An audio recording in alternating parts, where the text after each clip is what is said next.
Hello everyone. In this lecture, I'll be covering the dominant 7th chord. Now, as you can tell by the name, dominant it's found on the dominant degree of the scale, which is the 5th degree of the scale. But every chord can be turned into a 7th by adding a third degree. By adding a third, minor or a major third. You can even do a 9th, 11th, 13th, or it's all covered in the basics on 7th chord and the 7th chord. So, but I'm gonna be covering in this lecture only the dominant 7th, which because it's the most used one. But real quick, I'm gonna show you all the 7th chord, like the 7th chord that were mostly used in classical music. The one that was used the most is the dominant 7th chord. The other one was the supertonic 7th. That's a D minor 7th, and then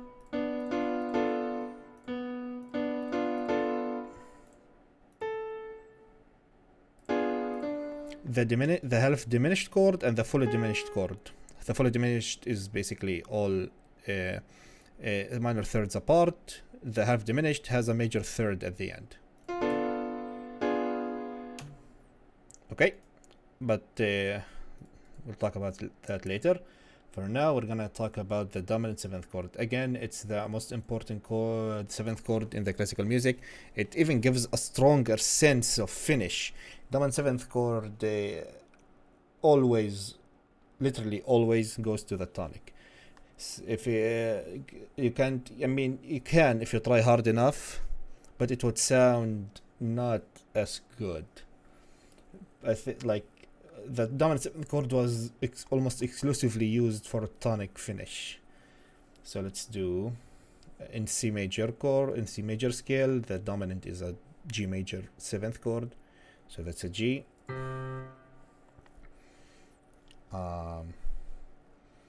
Let's do an F.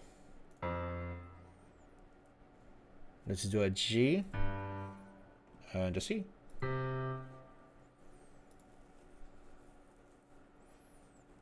So that would be a C major chord. Let's do an F.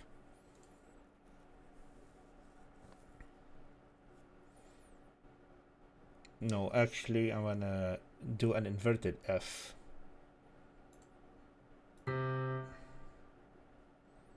No, a regular F. Should sound better. And then.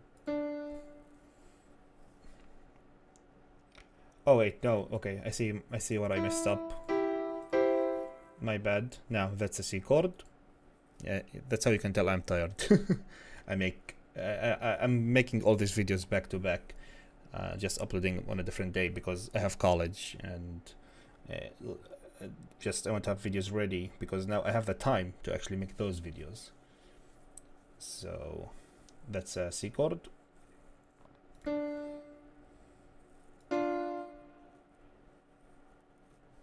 And that's an F.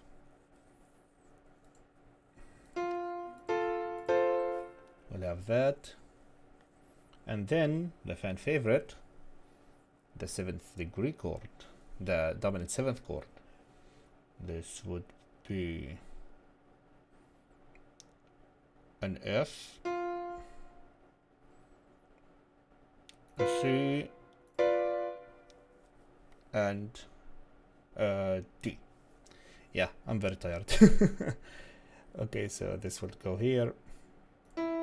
This will go here. And then, of course, it will go to the tonic. And in this case, we'll actually have a solution that is basically missing. I'll explain in the next video actually why it's going to be a missing solution. But we'll have a C, an F,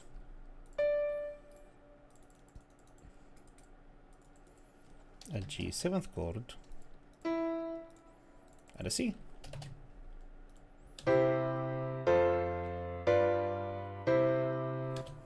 It even have a more satisfying finish than a regular G chord because the dissonant is being solved by going down a step.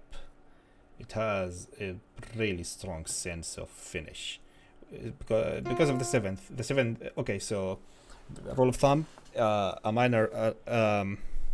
It's the distance. Okay, I'll write it so you'll have a better sight. The distance between the G and the F is a minor seventh, and just like a major seventh needs to go up a step as a solution, like in the leading tone aspect, the minor seventh needs to be solved by going down a step, always a step, so it goes down in this case. So that's why it sounds dissatisfying.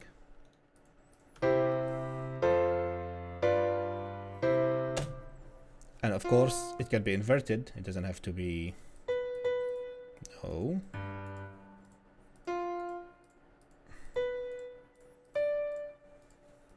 It can be inverted.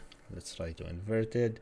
It might not sound the best, but I'm gonna do it only on this chord.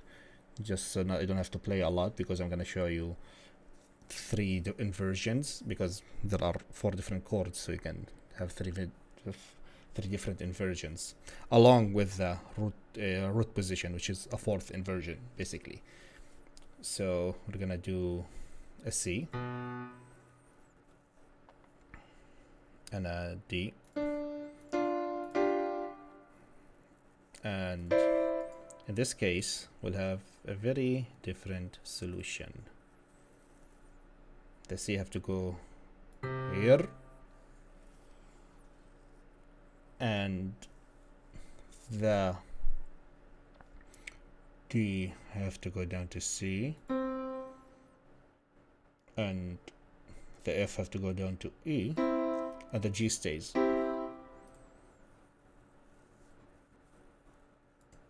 Oh, my bad. And that will be a 6/5. That's the inversion basically. It sounds very spicy. That's why I said I'm gonna do it only here, even if it sounds spicy, because it's gonna be a lot of playing in the harmonic context. So instead of doing that all the time, I'll write down all the inversions and their names. My bad. Delete that, delete that, delete that, delete that. We have a G, and then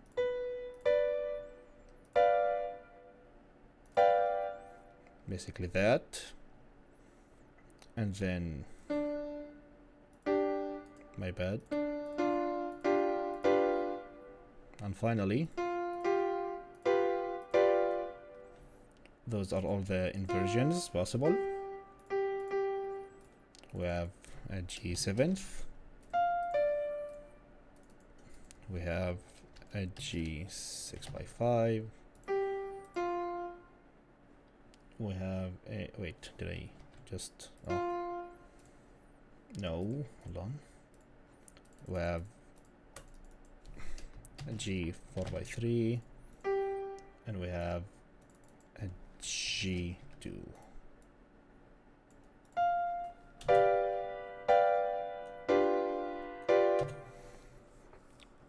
Where they are on the, again, the pitches that matters. It doesn't matter how high or low they are. Just took them, have made them lower just for making it easier to see.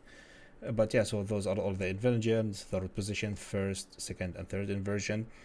They have very specific ways for them to be solved, and I'll explain that in the next video.